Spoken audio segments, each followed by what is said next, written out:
नमस्कार दोस्तों। आज 2 जून 2022 है, 2 जून 2022। और ये प्री मार्केट रिपोर्ट आप तक 5paisa.com के सौजन्य से पहुंच रही है। अगर आपको हमारी market calls, market insights, global events पे हमारी राय, जियो पॉलिटिक्स पे हमारा एडवाइस चाहिए हो, तो इस वीडियो के नीचे एक लिंक है, वहां जाके अकाउंट खुलवाएं, फंड ट्रांसफर करें और स्क्रीनशॉट 9871066337 पर भेजें, जहां से आपको एक प्राइवेट टेलीग्राम ग्रुप में ले जाया जाएगा, जहां ये आपको सब जानकारियां दी जाएंगी। अगर आपको हमारा मेंटरिंग प्रोग्राम ज्वाइन करना हो तो आप जो है 9871066337 पर पहुंचे। ये newly repackage relaunch mentoring programme है और यहाँ हफ्ते में 3 बार 2-2 घंटे आप हमारे साथ बैठेंगे, जहाँ आपको trade strategies, money management, trade management, mindset वगैरह का ज्ञान मिलेगा। कल रात को S&P 500 में एक मामूली गिरावट आई। जैसा कि मैं कल कह रहा था, ये जो डाउनसाइड बार्स बन रही हैं ये काफ़ी हल्की बन रही हैं और अब तक 2 दिन में कंसोलिडेशन ही देखने में आया है। और कल ये नीचे था काफ़ी, और उसके बाद लोअर लेवल से रिकवरी भी कुछ आई है। ठीक है, तो ये तो एक इशू हो गया। आज सुबह जो अच्छी खबर हमारे लिए आ रही है वो ये है कि ब्रेंट क्रूड जो है 2 दिनों में कुछ 124 से 113 आ गया है। ठीक है, ये कि 124 जो था वो एक तरह का फ्यूचर्स प्राइस था जिसमें कुछ प्रीमियम ज़्यादा था, बट ये जिस तरह का डिक्लाइन बन रहा है गैप्स के साथ, ये एक तरह से ये जो तेज़ी आई थी पीछे, इसको एक तरह से नलीफाई करता है। तो ये जो है आज बैंक निफ्टी के लिए खासा अच्छा जो है परफॉर्म कर सकता है। अब एक चीज़ मुझे पॉइंट आउट करनी थी आपको, ट्रेडिंग स्ट्रैटेजीज वगैरह मैं कल बता चुका हूँ कि मोटे तौर पे हम 16,400, 16,400 टू 16,700 पे हैं। लेकिन एक चीज़ जो पॉइंट आउट करनी है वो ये है कि आजकल की वॉलेटिलिटी ऐसी बन रही है कि जो बड़े प्लेयर्स हैं वो इस बात को असेस करते हैं कि रिटेल पोजीशन किस तरफ बन रही है, और फिर वो उसकी ऑपोजिट साइड जाने की कोशिश करते हैं। तो आपको इनिशियली पहला 1 से 1.5 घंटा वेट करना है कि रिटेल पोजीशन एक बारी बन जाए और फिर आप देखें कि बड़े खिलाड़ी क्या मूव कर रहे हैं। अब यहाँ पे ये जो गैप डाउन था परसों, यहाँ पे इनिशियली लोगों ने शॉर्ट पोजीशन ली होगी, लेकिन यहाँ से वापस आपको रैली मिली। अब आज भी आप गैप डाउन करेंगे और ऑलमोस्ट कल के लो तक आ जाएंगे, तो फिर यहाँ से देखना ये ज़रूरी है कि बड़े खिलाड़ी क्या करते हैं। मेरे हिसाब से बड़े खिलाड़ियों के इंटरेस्ट में ये नहीं है कि वो इस रेंज को ब्रेक कर दें। एक दिन तो होगी, बट इमीडिएटली एक्सपायरी वाले दिन मुझे ऐसा नहीं लगता। कल भी अगर आप पहला 1 घंटा देखें तो जितनी बारी भी मार्केट ऊपर गई है उसको नीचे लाया गया है, अगर हम बैंक निफ्टी में देखें, बैंक निफ्टी में क्योंकि परसों आप नीचे गए थे,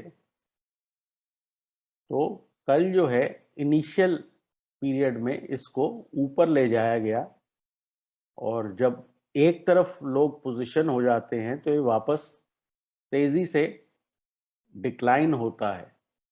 तो कहने का मतलब ये है कि आपको एक एक्सट्रीम पे जाना पड़ेगा और उसके बाद दूसरी एक्सट्रीम की वेट करनी होगी। तो बैंक निफ्टी में जो एक्सट्रीम्स हैं वो 35,250 है, और ऊपर की तरफ 35,800 है, 750 टू 800। तो जब भी आप इन दोनों बाउंड्रीज के आसपास पहुंचें तो रिवर्सल प्ले करने की कोशिश करें जब तक ये मार्केट साइडवेज है और रेंज बाउंड है। एक दिन आप 35,800 के ऊपर निकलेंगे तो आपको लॉन्ग ट्रेड वहां से मिलेगा। एक दिन आप 35,250 के नीचे जाएंगे तो वहां से आपको शॉर्ट ट्रेड मिलेगा। लेकिन फिलहाल जो ग्लोबल एनवायरनमेंट है और जिस तरह से ट्रिगर्स हैं, ऐसा नहीं लग रहा है कि बहुत ज़्यादा आइदर साइड पे मूवमेंट होने का स्कोप है, अनलेस ब्रेंट क्रूड यहाँ से और $3-4 गिर जाए और उसकी वजह से बैंक निफ्टी स्पेसिफिक रैली हो जाए। क्योंकि पहले 1 घंटे में क्या होता है, 1 सवा घंटे में आपको एडवांस डिक्लाइन की सिचुएशन समझ में आ जाती है। आपको ये समझ में आ जाता है कि अगर मार्केट इनिशियली गैप अप या गैप डाउन से किसी एक्सट्रीम पे पहुंची है तो वहां से रिवर्सल कितनी स्ट्रांगली आ रहा है। तो ये मार्केट जो है अब रिवर्सल्स की मार्केट है। तो इसमें आपको कोशिश ये करनी है कि आप ये देखें कि सुबह के समय आपको क्या एम पैटर्न नजर आ रहा है या डब्लू पैटर्न बनता हुआ नजर आ रहा है। बायस निफ्टी का वीक साइड पे है, बट बैंक निफ्टी का स्ट्रॉन्गर साइड पे है। तो जिस तरफ आपका बायस है उस तरफ के ट्रेड लें। तो निफ्टी पे आप कोशिश करें कि रैलीज पे सेल करें, और बैंक निफ्टी पे कोशिश करें कि डिक्लाइंस में बाय करें। लेवल आपको दोनों दिए हुए हैं। तो इस तरह से इस चीज़ को अप्रोच करना मेरे हिसाब से समझदारी होनी चाहिए। अगर हम इंडिविजुअल स्टॉक्स की बात करें आज के लिए,